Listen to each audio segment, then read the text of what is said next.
శంకర్పల్లి మున్సిపాలిటీని శుభ్రంగా ఉంచాలని సినీ నటుడు సునీల్ అన్నారు. సమస్యల పరిష్కారానికి ప్రభుత్వం జూన్ 2 నుంచి సెప్టెంబర్ 10 వరకు 100 రోజుల ప్రణాళికను ప్రవేశపెట్టింది. ప్రతి ఒక్కరూ ప్లాస్టిక్ ను 100% నిషేధించాలని, చెత్తను మున్సిపాలిటీ వాహనాల్లో వేయాలని సీడీఎంఏ శ్రీదేవి ఆదేశాల మేరకు స్వచ్ఛ తెలంగాణ, స్వచ్ఛ శంకర్పల్లిగా ప్రతి ఒక్కరూ ముందుకు వచ్చి క్లీన్ గ్రీన్ గా పట్టణాన్ని మార్చాలని కోరారు.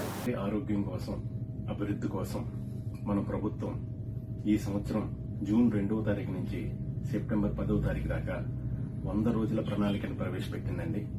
అందులో మనమేమి రాళ్లు కొట్టక్కర్లేదు, రంగులు ఎక్కలేదు.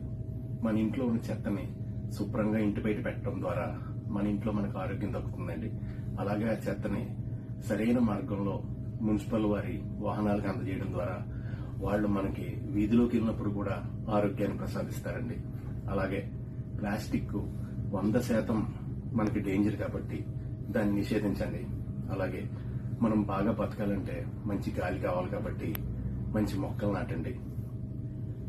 ఇదే మనం చేయవలసినటువంటి ముఖ్యమైన పనులు. ఈ కార్యక్రమం మన సీడీఎంఏ డాక్టర్ టీకే శ్రీదేవి గారి ఆధ్వర్యంలో ఒక మార్పు అభివృద్ధికి మలుపు అనే నినాదంతో చాలా విజయవంతంగా ముందుకెళ్తోంది. అందులో నేను పాలు పంచుకుంటున్నాను. నాతో పాటు మీరందరూ పాలు పంచుకోవాలని మనస్ఫూర్తిగా కోరుకుంటున్నాను. స్వచ్ఛ తెలంగాణ, స్వచ్ఛ శంకర్పల్లి మున్సిపాలిటీ.